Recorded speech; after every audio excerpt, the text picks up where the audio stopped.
Okay, അപ്പോൾ ഇന്നത്തെ ചോദ്യം ഇതാണ്. സച്ചിൻ 500 രൂപ കൊടുത്ത് ഒരു വാച്ച് വാങ്ങി. ശേഷം 10% ലാഭത്തിൽ രാഹുലിന് വിറ്റു. രാഹുൽ 20% നഷ്ടത്തിൽ മനുവിനും, മനു 10% നഷ്ടത്തിൽ രാജുവിനും മറിച്ചു വിറ്റു. എങ്കിൽ രാജു വാച്ച് വാങ്ങിയത് എത്ര രൂപയ്ക്ക്? അപ്പോൾ ചോദ്യത്തിൽ കുറേ ശതമാനങ്ങൾ പറഞ്ഞിട്ടുണ്ട്. വളരെ എളുപ്പത്തിൽ നമുക്ക് ഇത് ചെയ്യാനായിട്ട് പറ്റും. ഒരു കാര്യം മനസ്സിൽ വയ്ക്കുക, ലാഭമാണെങ്കിൽ ആ ശതമാനം 100-നോടൊപ്പം കൂട്ടും, നഷ്ടമാണെങ്കിൽ ആ ശതമാനം 100-ൽ നിന്നും കുറയ്ക്കും. അപ്പോൾ നമ്മുടെ ഇവിടെ പറഞ്ഞേക്കുന്നത് എത്ര രൂപയാണ്? 500 രൂപ. അപ്പോൾ 500 രൂപയാണ് ആദ്യം ഉണ്ടായിരുന്നത്.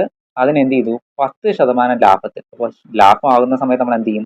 100-നോടൊപ്പം ആ 10 കൂട്ടും. അപ്പം 110/100 എന്ന് നമുക്ക് അതിനെ എന്ത് ചെയ്യാൻ പറ്റും? എഴുതാനായിട്ട് സാധിക്കും. ദെൻ അതിനുശേഷം പറഞ്ഞേക്കുന്നത് എന്താ? 20% നഷ്ടമാകുമ്പോൾ 100-ൽ നിന്ന് അത് കുറയ്ക്കണം. അപ്പോൾ 100 - 20 ചെയ്യുന്ന സമയത്ത് 80/100. ശതമാനം ആയതുകൊണ്ടാണ് നമ്മൾ എല്ലാത്തിനും താഴെ എന്ത് എഴുതുന്നത്? 100 എഴുതുന്നത്. ഇൻറ്റു ഇനി അടുത്ത് എന്താ പറഞ്ഞേക്കുന്നത്? 10% നഷ്ടത്തിൽ. അപ്പോൾ വീണ്ടും നഷ്ടമാണ്. അപ്പോൾ 10% ആകുമ്പോൾ എത്ര വരും? 90/100 എന്ന് വരും. ഇനി നമുക്ക് സീറോസ് ക്യാൻസൽ ചെയ്യാം. ഇതും ക്യാൻസൽ ചെയ്യും, ഇതും ക്യാൻസൽ ആകും. ദെൻ ഈ 2 സീറോസും ഇതുകൂടെ ക്യാൻസൽ ചെയ്യാം. ഈ ഒരു 0 ഇതും കൂടെ അങ്ങ് വെട്ടാം. ദെൻ അതിനുശേഷം ക്യാൻസൽ ചെയ്യുന്ന സമയത്ത് 8ഉം 10 കൂടെ ക്യാൻസൽ ചെയ്ത് 4 പ്രാവശ്യം, ഇത് 5 പ്രാവശ്യം, ഇതും കൂടെ അങ്ങ് കളയാനായിട്ട് പറ്റും. അപ്പോൾ ബാലൻസ് ഉള്ളത് എന്താ? 11 × 4 × 9. അതായത് 11 × 4 44 എന്ന് വരും.